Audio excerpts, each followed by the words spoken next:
It was raining heavily that night. I had gone out looking for my dog, Daisy, who had run toward the lake behind our house.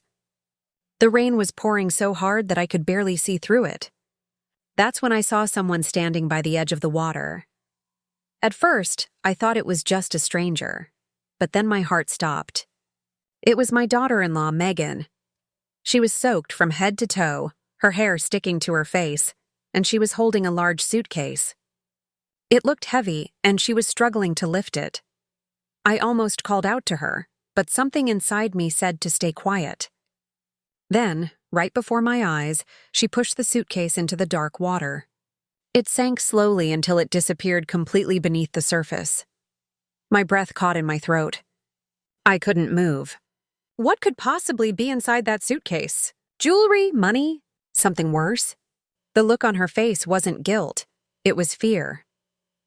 When she finally turned and saw me standing there, her eyes widened like she had just seen a ghost. She stammered, "Jean, what are you doing here?" I couldn't answer. I just stared at her and then at the lake. And then she whispered, almost in panic, "Please, don't tell Ethan." That's when I realized something was terribly wrong. Whatever was inside that suitcase was going to destroy our family. My name is Jean Walker. I'm 62 years old and a retired school teacher. I've lived in the same small town of Ashfield most of my life. It's a quiet place surrounded by lakes and tall pine trees, where everyone knows everyone else's business. After my husband Martin passed away 8 years ago, I thought my life would settle into peaceful solitude. I had my garden, my dog Daisy, and my son Ethan, who was my pride and joy. He had always been such a kind boy, gentle and hardworking. He became an architect and built a small firm in the city. When he introduced me to Megan 3 years ago, I remember thinking how lucky he was. Megan was beautiful, confident, and polite. She came from a big city family and carried herself with the kind of grace that made me nervous at first. But she smiled warmly, called me Mom right away, and said she wanted to make Ethan happy. I believed her. I really did. Their wedding was small but elegant, and for a while, everything seemed perfect. Ethan would call me every other day, telling me about their plans, about the house they were buying near the lake, and about how Megan loved to decorate. When they moved in, I was so proud of him. I baked him his favorite apple pie, packed some flowers from my garden, and went over to see their new home. Megan opened the door with a polite smile. Her hair was perfectly done, and the house smelled of fresh paint and lavender candles. But her voice was slightly cold when she said, "Oh, Mrs. Walker, you didn't have to come all this way." I told her to call me Jean, but she never did. She showed me around the house quickly, then excused herself, saying she had an online meeting. Ethan barely got a chance to talk to me before she disappeared upstairs. From that day onward, something between us shifted. Ethan's visits grew fewer. When I called, Megan usually answered and said he was busy. I brushed it off at first. Newlyweds have their own lives, I told myself. But deep down, I missed my son. One Sunday afternoon, I decided to surprise them with lunch. I made roast chicken and mashed potatoes, just the way Ethan liked it. But when I arrived, Megan opened the door only halfway. She looked annoyed. "Oh, you should have called," she said sharply. "Ethan isn't home." Her tone made it clear I wasn't welcome. I stood there, holding the warm dish in my hands, and I felt my heart sink. That evening, I called Ethan and asked if everything was all right. His voice sounded strained. "Mom, we're just going through a few things. Megan's been stressed with work." He brushed off my questions and I didn't push. I didn't want to be the mother who meddled.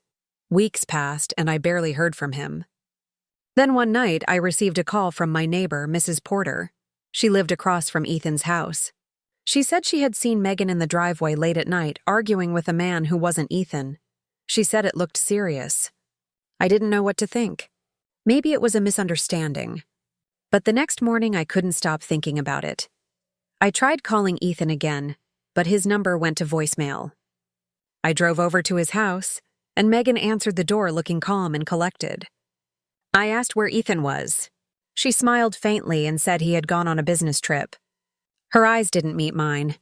Something about her expression sent a shiver through me. That same evening, Ethan came to see me. He looked pale and exhausted, like he hadn't slept in days. He hugged me tightly, which was unusual for him lately. "Mom," he said softly, "if Megan comes here, don't ask questions. Please, just trust me." I was stunned. I tried to ask what was going on, but he only shook his head and left soon after. After that, he disappeared completely. No calls, no texts. Megan said he was still on a work trip, but I didn't believe her anymore. I started noticing small things that didn't make sense. His car was still parked in their driveway. His favorite jacket was hanging by the door. Even his tools were still in the garage. If he had gone away, why would he leave all that behind? Days turned into weeks. Then one evening, while walking Daisy near the lake, I saw Megan sitting alone in her car. She looked restless, checking her phone over and over again. When she finally stepped out, she opened the trunk and took out a large black suitcase. She glanced around nervously before driving toward the far end of the lake road.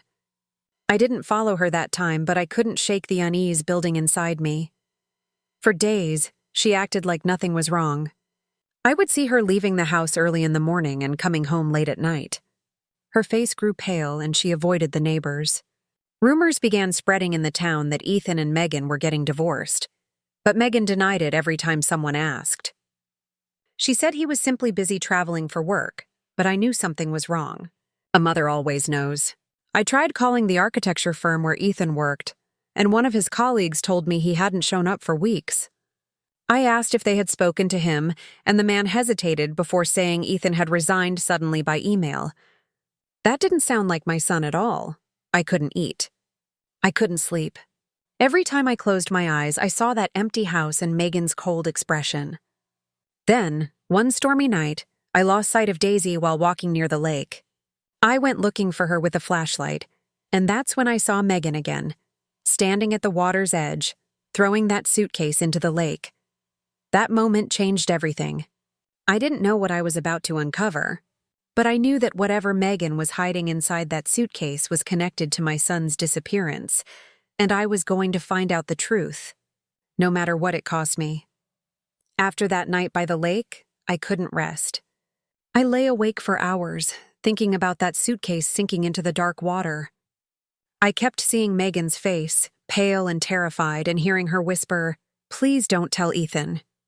Those words played in my head again and again. What did she mean by that? Why would she say it like Ethan was still here when no one had seen him for weeks? The next morning, I made up my mind. I had to go back to the lake and find out what she was hiding. I waited until daylight, packed a long stick and a rope with a hook on the end, and took Daisy with me. The lake was quiet that morning, the water still and cold. I stood there for a long time, staring at the rippling surface before throwing the hook into the water. I didn't know if I was doing the right thing, but I knew I couldn't just ignore what I had seen. After several tries, the hook caught something heavy. My arms shook as I pulled, the rope cutting into my hands. Finally, the edge of a dark, soaked suitcase broke through the surface. I dragged it onto the shore. The smell hit me first, a damp, sour stench that made my stomach turn. My heart was racing so fast I could barely breathe. I hesitated before unzipping it, terrified of what I might find. When I finally opened it, I gasped. Inside were Ethan's clothes, his laptop, and his watch, the one I gave him for his last birthday. Everything was soaked. I rummaged through the contents and found a few papers, some torn, some stained with what looked like blood. My hands trembled as I lifted a folded shirt. There was a dark reddish patch on the fabric. I froze. It looked like blood. I felt dizzy. My mind went blank. Was Ethan gone? Did Megan do something to him? My body felt cold all over. I didn't know what to do next, so I called his phone again. It went straight to voicemail. I sent a message begging him to call me back, but deep down, I already feared the worst. I drove straight to their house. The curtains were closed and the lights were off. Megan's car wasn't in the driveway. I banged on the door, but there was no answer. The silence was suffocating. I drove to the police station with the suitcase in my trunk. When I explained what I saw, the officer on duty looked at me with concern, but also hesitation. They took the suitcase for investigation, but they couldn't open a full case without proof of a crime. They promised to contact me if they found anything suspicious. I went home, drained and terrified. 2 days passed before Megan returned. I saw her car pull up outside Ethan's house, and I walked over before she could get inside. She looked startled to see me standing at her gate. Her clothes were immaculate, her hair neatly tied, and she looked nothing like the woman I had seen by the lake that night. I said, "Megan, we need to talk." She crossed her arms, expression flat. "About what, Jean?" I stared at her. "About the suitcase. The one you threw into the lake." Her face went pale instantly. "What are you talking about?" she said, forcing a laugh. "I saw you," I said quietly. "I saw everything." Her smile disappeared. She took a step closer, lowering her voice. "You shouldn't go around making wild accusations. You don't know what you saw." "I know what I saw," I replied. "And I found it too. The police have it now." Her eyes widened. For a moment, I thought she might break down, but instead, she composed herself and said coldly, "Then I hope you didn't touch anything."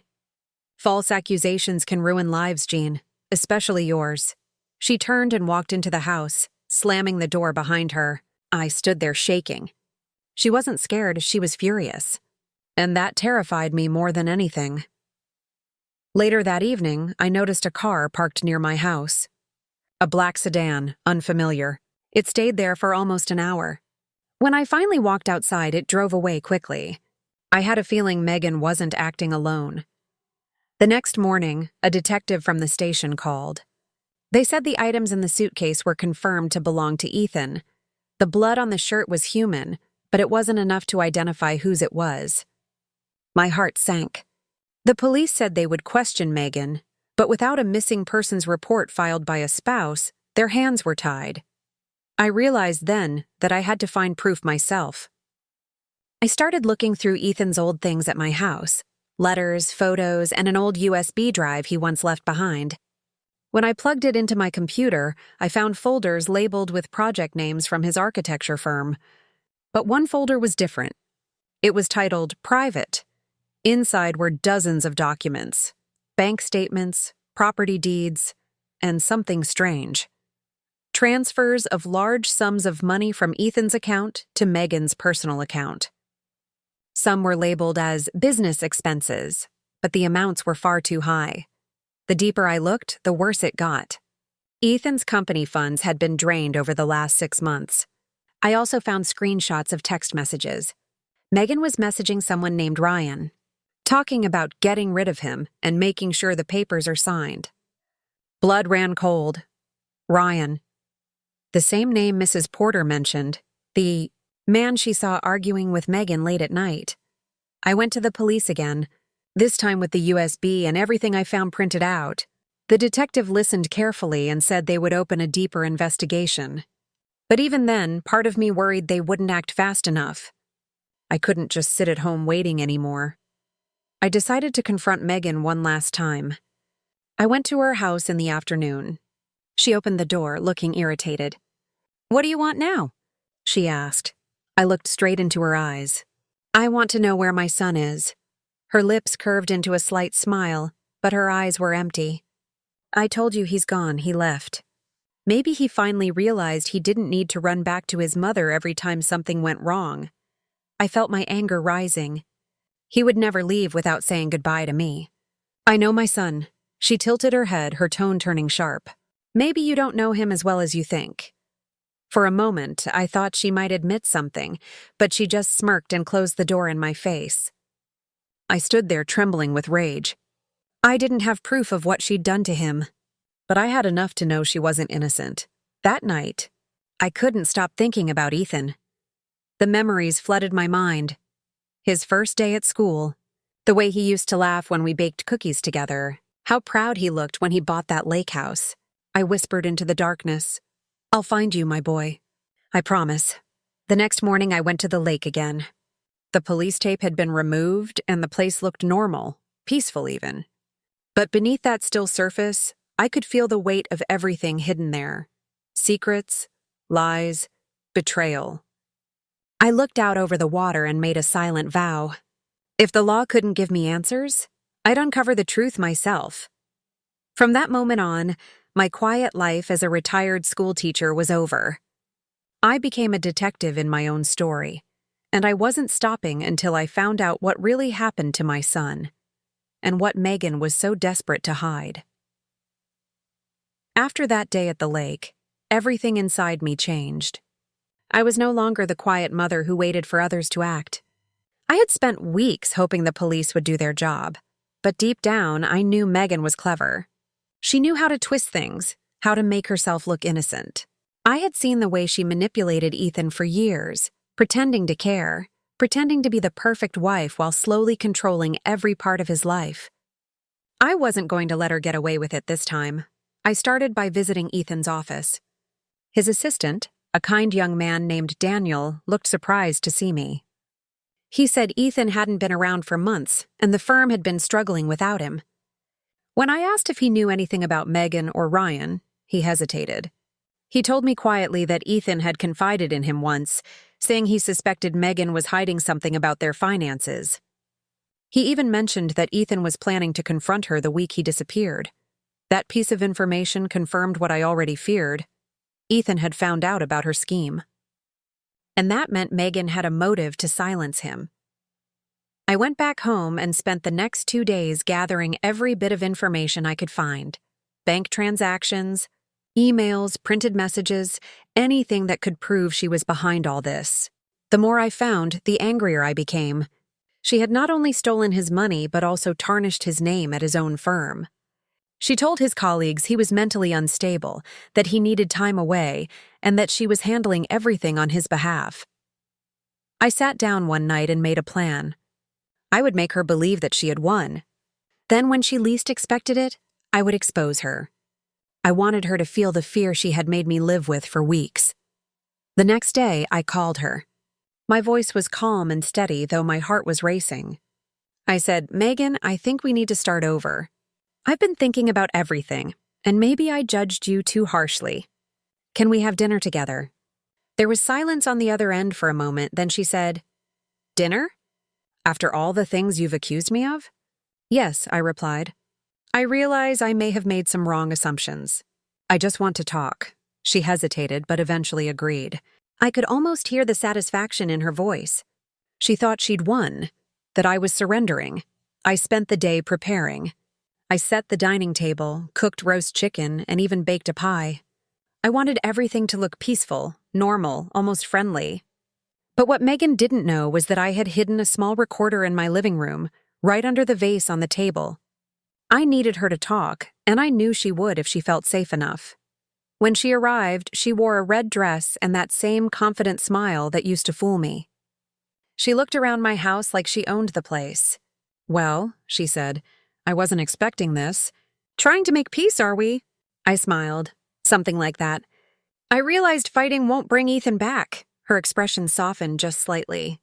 "You finally understand," she said, sitting down.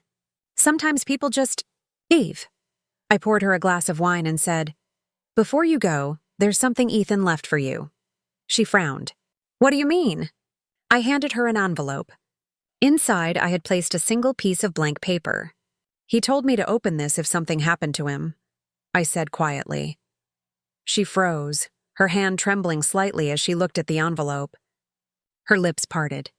"He told you that?" "Yes," I replied, keeping my eyes on her. "He said it would explain everything." Her face changed. I saw panic flicker across her eyes. She stood up suddenly. "You shouldn't be digging into things you don't understand, Jean," she said, her tone sharp. "What things, Megan?" I asked calmly. "What did you do to my son?" She tried to compose herself. "You're imagining things. Ethan left. He was unhappy. That's all?" "Then why throw his belongings into the lake?" I asked. She froze completely. Her breathing grew uneven. "You went through my things?" She whispered. "I had to," I said. "Because you're lying." Her hands were shaking now. "You don't know what he did," she muttered under her breath. I leaned forward. "Then tell me, what did he do?" She didn't answer. Instead, she picked up her bag and started walking toward the door. I followed her. "Megan, stop running," I said. "If you're innocent, why are you afraid?" She turned around suddenly, her voice trembling but angry. "Because you wouldn't understand. You think Ethan was perfect, but he wasn't. He was going to ruin everything." I stared at her, my mind spinning. "Ruin what, Megan?" Her lips quivered. "You wouldn't believe me," she said, her tone breaking. "He wasn't the man you thought he was." Before I could say anything else, she rushed out the door and drove away. But it was enough. Her words, her reactions, her fear, everything was captured on the recorder under the vase. It wasn't a full confession, but it was proof that she knew more than she admitted. That night, I took the recording to the detective. I explained what happened. He listened carefully, rewound it twice, and nodded. "This could help us," he said. "We'll get a warrant to search the property again." For the first time in weeks, I felt a glimmer of hope. The next morning, the police showed up at Megan's house. I stood across the street watching as they went inside. She tried to act calm, but I could see her composure cracking. They searched every room, every drawer. After 2 hours, they carried out several boxes of documents and a hard drive. Megan stood by her car, arms crossed, glaring at me. "You'll regret this," she hissed. "You're destroying your own family." I looked her straight in the eye and said, "No, Megan, you already did that." She was taken in for questioning that afternoon. I sat in the waiting room of the police station, clutching Ethan's photo in my hands, praying for answers. Hours passed before the detective came back. He said, "Mrs. Walker, we found something." He showed me photos of a small property near the outskirts of the city, a cabin under Ethan's name. They had reason to believe he might have been hiding there. My heart leapt. Was it possible he was still alive? The police went there immediately, and I waited for hours that felt like days. Then finally, the detective called me. His voice was calm but firm. "Mrs. Walker, we found your son." I almost dropped the phone. Is he alive?" I whispered. "Yes," he said. "He's alive." Tears filled my eyes. I couldn't speak. The detective explained that Ethan had been hiding at the cabin after discovering Megan's plan. She and Ryan had stolen money from his company and framed him for fraud. When he confronted her, she attacked him, and in the struggle he was injured. He fled, afraid she would harm me if he went to the police. When they brought Ethan home, I ran to him and hugged him so tightly I could hardly breathe. He was thinner, tired, but alive. He whispered, "Mom, I'm sorry I didn't call. I wanted to protect you." I told him he had nothing to be sorry for. He had survived, and that was all that mattered. Megan, on the other hand, was charged with fraud and attempted assault. The evidence on the hard drive, along with her recorded statements, was enough to prove her guilt. That night, as I sat by the lake again, watching the moonlight reflect on the water, I felt peace for the first time in months. I had found my son, and justice was finally on its way. But deep down, I also knew the fight wasn't completely over. Megan wasn't the kind of woman to go down quietly, and if she tried to come back for revenge, I was ready. For a few weeks, life seemed to settle into something close to peace. Ethan was recovering. The police had gathered enough evidence against Megan and Ryan, and for the first time in months, I could sleep without hearing echoes of that splash in the lake haunting my dreams. But deep inside, a small voice warned me it wasn't truly over. Megan was too cunning, too vindictive to accept defeat easily. One cold morning, I got a call from the detective. He told me Megan had been released on bail pending trial. My heart dropped. I could barely hold the phone. "She's out?" I whispered. He assured me they were monitoring her movements, but the damage was done. She was free, and I knew she wouldn't stay quiet. Ethan tried to comfort me, but I could see the unease in his eyes too. He'd been through hell because of her, and the idea of seeing her again terrified him. We both knew she was capable of anything. A few nights later, I was alone at home while Ethan stayed at the cabin for safety. The house was quiet, but the air felt heavy. Around midnight, I heard something outside, a faint crunch of gravel. My pulse quickened. I turned off the lights and peered through the curtains. A shadow moved near the garden gate. I grabbed my phone and called Ethan. He answered on the second ring. Mom, what's wrong?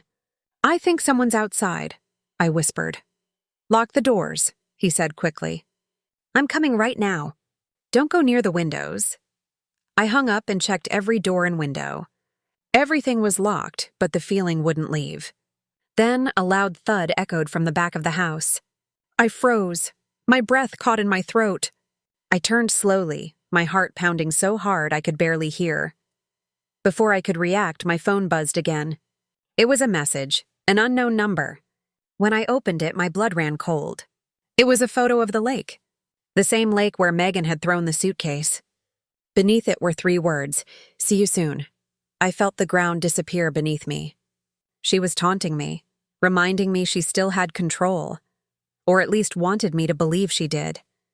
I called the police immediately, and they promised to send someone over, but by the time they arrived, the shadow was gone. The next morning, Ethan came back, furious and frightened. "She's playing with us," he said. "She wants us to lose our minds before the trial." I nodded.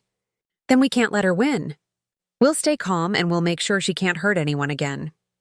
Days passed, and Megan stayed silent. But one afternoon, as I returned home from the grocery store, I noticed an envelope wedged under my front door. There was no name, no return address. Just one sentence written on the front: "You don't know the whole story." Inside, there was a small USB drive. I didn't know what to think. I hesitated for a long time, but curiosity and fear finally got the better of me. I plugged it into my laptop. A video file popped up. I clicked play. The screen flickered, and then I saw Ethan. He was in what looked like the cabin. He was angry, pacing back and forth. The recording was dated months before he disappeared. His voice was shaky. "You can't keep doing this, Megan," he said. "You can't just take my money and think I won't find out." Then Megan's voice came from behind the camera. Calm, cold. "You think you're smarter than me, Ethan? You're not. You wouldn't have anything without me. You think your mother loves you? She's the reason you're weak." Ethan turned toward her. "Don't you dare talk about my mother." The camera wobbled as if Megan was walking closer. "You're pathetic," she hissed. "You'll lose everything, just like your father did." Then came a loud crash, and the video went black. I sat there trembling. The USB had been left deliberately. But why? To scare me? Or to manipulate me? I called the detective and showed him the video. He said it could strengthen the case, especially since it proved Megan had been threatening him before his disappearance. That night, Ethan sat beside me in silence. "She's trying to twist things," he said quietly. "She wants you to doubt me." "I don't doubt you," I said, taking his hand. "But she's not finished yet. We have to be ready." The trial began a week later. The courtroom was packed. Reporters, family members, people who had once admired Megan for her charity work. They all came to see what had happened behind the facade of her perfect life.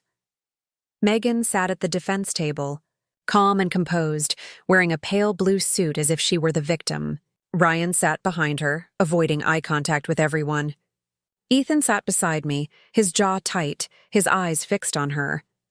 When it was time to testify, I took the stand. My hands trembled as I spoke about the night at the lake, the suitcase, the recording, and the messages. Every word felt like reliving a nightmare. Megan's lawyer tried to twist my words, suggesting I was confused or emotional. But I stayed firm. Then they played the recording, the dinner conversation where Megan had slipped up, admitting that Ethan had been about to ruin everything. The courtroom fell silent. Megan's face went pale. She tried to speak, but the prosecutor cut her off with the next piece of evidence, the video from the USB drive. As the video played, Megan's mask began to crack. Her lips quivered and her composure vanished. When it ended, Ethan was called to the stand. He spoke with quiet strength, describing everything: how he discovered the fraud, how Megan and Ryan tried to frame him, how he barely escaped that night. The prosecutor asked him one final question. "Mr. Walker, why didn't you go to the police immediately?" Ethan looked at Megan. "Because she threatened my mother," he said. "She said if I ever told anyone, she'd make sure my mother disappeared just like my father." The room went silent. My heart stopped. I turned toward him. "What did you say?" I whispered. He looked at me with tears in his eyes. She knew about Dad, Mom. She said it. My mind spun. My husband had died in an accident years ago. Or so I'd believed. I looked at Megan, whose face was now twisted with fear and anger. The prosecutor turned to her. "Mrs. Walker, would you like to explain that?" But she didn't answer. Instead, she stood up suddenly and shouted, "You think you know everything, but you don't." The judge demanded order, but Megan kept shouting, "He wasn't supposed to die. It was an accident." The courtroom gasped. My knees went weak. She had just confessed, right there, in front of everyone. Officers rushed toward her as she screamed and tried to resist, but it was over. Every word had been recorded. The judge ordered her into custody immediately. I sat frozen, barely able to breathe. Ethan leaned forward, holding my hand. "It's over, Mom," he whispered. But I couldn't stop shaking. I remembered my husband's car accident all those years ago, how the police had said the brakes failed. Megan hadn't even known him back then, or at least that's what I thought. But maybe she had known more than she ever admitted. Maybe Ryan wasn't just her lover. Maybe he had ties to things even deeper. When the trial ended, Megan was convicted on all charges: fraud, assault, and conspiracy. But her outburst opened a new investigation into my husband's death. It was like peeling back layers of lies that had been buried for years. That evening, as I walked out of the courthouse with Ethan, the wind felt different. Lighter somehow, as if the weight of years had finally lifted. The reporters shouted questions, cameras flashed, but I didn't care. I just wanted to go home and sit in silence. When we reached the car, Ethan turned to me and said, "Dad would be proud of you." I looked at him and smiled softly. "No, Ethan, he'd be proud of us." The weeks after the trial felt like stepping out of a long, dark tunnel. For the first time in years, I could open my curtains in the morning without feeling afraid of what waited outside. Megan was gone, sentenced to 20 years in prison. Ryan turned against her in the end, offering his testimony in exchange for a lighter sentence. But no amount of punishment could erase the damage they'd done. Ethan and I tried to rebuild what was left. We sold the old house where the memories had grown too heavy and moved into a smaller one by the sea. The sound of the waves became our comfort, washing away the echoes of everything we had lost. Some nights, we'd sit on the porch in silence, just listening. No words, no anger, just peace.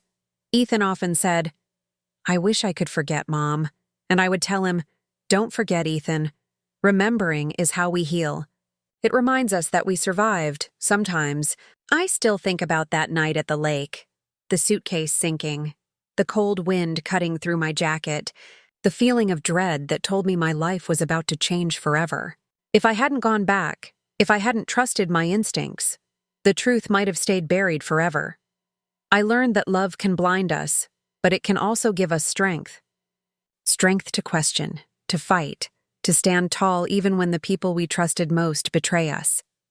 Now, every morning when I walk along the shoreline, I whisper a small prayer for peace, for my husband, for Ethan, and even for Megan. Because some people destroy themselves long before justice ever reaches them.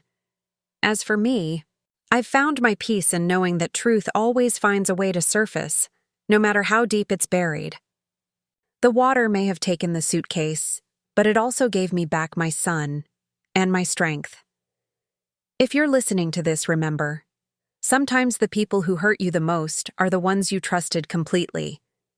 But it's never too late to reclaim your power, to rewrite your story, and to choose peace over pain. This was John, sharing my story with you.